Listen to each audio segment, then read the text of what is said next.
안녕하세요. 오늘 오픈마인드 채널에서는 용인 SK 하이닉스에 대한 소식을 전해드리려고 합니다. 요즘 용인 SK 하이닉스의 소식이 언론에 노출되기 시작하면서 사업 진행에 대한 궁금증으로 문의들이 간간히 오고 있는데요. 여러 가지 어려움으로 사업이 더디게 진행되다 보니 우려의 목소리가 높아지고 있는 가운데 용인 SK 하이닉스가 언제 공사가 시작되는 건지 착공식이 늦어져서 이 사업이 잘 진행될 수 있냐고 하시는데 사실은 착공식만 안 했을 뿐이지 벌써 하천 정비 사업이라든지 벌목 허가라든지 이런 것들과 관련된 공사를 이미 하고 있습니다. 얼마 전에도 오픈마인드 채널에서 직접 공사 현장을 방문한 영상을 올려드리기도 했죠. 이런 상황 가운데 용인 SK 하이닉스와 관련된 좋은 소식이 있어서 알려드리려고 합니다. 먼저 용인 SK 하이닉스에 대한 사업 추진 현황을 좀 보자면 이 사업의 출발점은 바로 산업부에서 2019년에 발표한 반도체 특화 클러스터 조성 추진으로 시작되었습니다.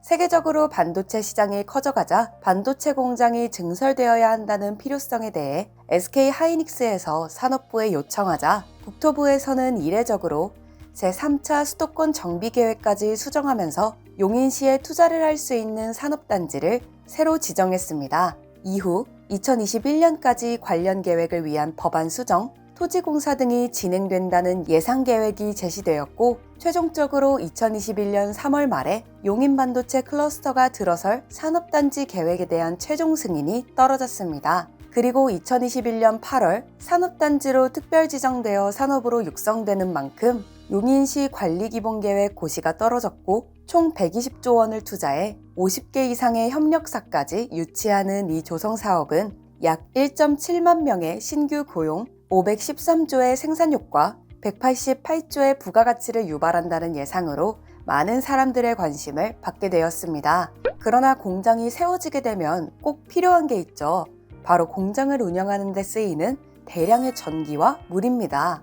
그렇다 보니 2021년 3월에 발표된 보도자료에서는 공업용수와 송전선로 그리고 인허가 지원을 위해 용인 반도체 클러스터를 소부장 특화단지로 지정해서 관련 법령도 개설했었습니다. 하지만 문화재 시골 작업, 지작물 보상, 지자체 인허가와 토지 보상 절차 지연, 여주시의 공업용수 지원 반대 등으로 인해 발목이 잡히게 되었었죠. 여주시의 반대 이유는 관로 설치에 따른 농업용수의 고갈과 개발 제한 등으로 인해 여주시는 오히려 불이익만 가득할 수밖에 없다는 입장입니다. 하루에 필요한 공업용수가 여주시 추산 예상 57만 3천 톤인데 결코 적은 양이 아닙니다. 거기에 남한강 공업용수를 취수로 사용하는 것으로 인해 여주 지역 시민들은 상생 촉구를 결의하며 시위에 나서기도 했습니다. 남한강을 7수로 유지하기 위해 여주시는 개발 제한 등으로 계속 묶여 있다 보니 발전이 더딘 지역이었는데요. 힘들게 지킨 물을 공업용수로 쓴다니 화가 날 수밖에 없겠죠.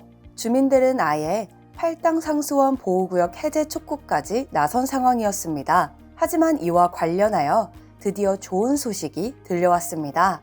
SK 하이닉스와 여주시가 상생 협력을 위한 양해각서를 체결했다는 소식입니다. 여주시가 관로 설치를 위한 인허가를 해주는 대신 경기도가 여주시 내에 산업단지를 조성해 SK 하이닉스가 자사 협력업체 입주를 지원하고 여주 쌀 소비 촉진 같은 지역사회 공헌 프로그램도 가동하는 내용으로 타결을 본 것 같습니다.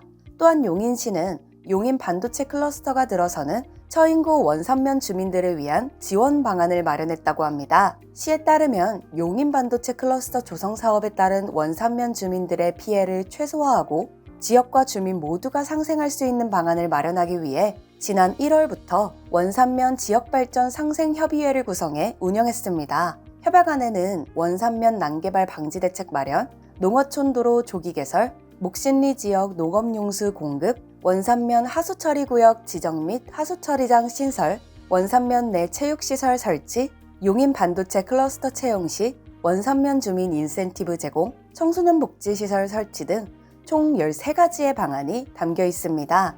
용인 반도체 클러스터 사업은 당초 계획보다 늦어졌지만 현재 토지 보상과 지작물 보상이 원만하게 진행되어서 2025년 2월 팹 1단계 공사를 할 수 있게 단지 조성공사, 전력구 공사의 진행 중에 있다고 합니다. 시공사인 SK 에코플랜트는 벌목 작업, 문화재 시굴 작업, 수직고 작업, 그리고 용수로 공정을 이미 진행 중이라고 전했습니다.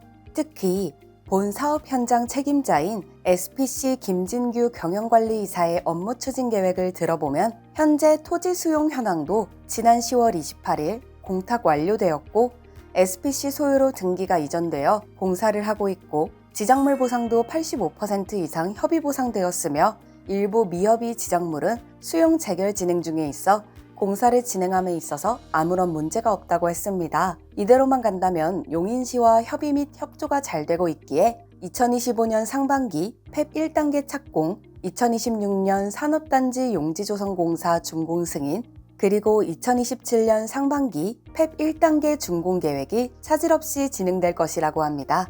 이렇게 진행된다면 용인 원삼, 이 주변에 다양한 호재로 이 지역이 부동산적인 측면에서 보면 굉장한 이슈가 충분히 될 수 있을 것 같다는 생각을 해봅니다. 앞으로 용인 원산면 일대에 펼쳐질 용인 SK 하이닉스의 영향력을 생각한다면 상상 그 이상으로 전개될 일들을 통해 누군가에게는 감당할 수 없는 기쁨을 맛볼 수 있는 곳이 되기에 더욱더 기대가 됩니다. 이미 원삼은 오르는 땅으로 결정되어 있기에 많은 관심을 가져보시기를 바랍니다. 오늘은 여기까지입니다. 감사합니다.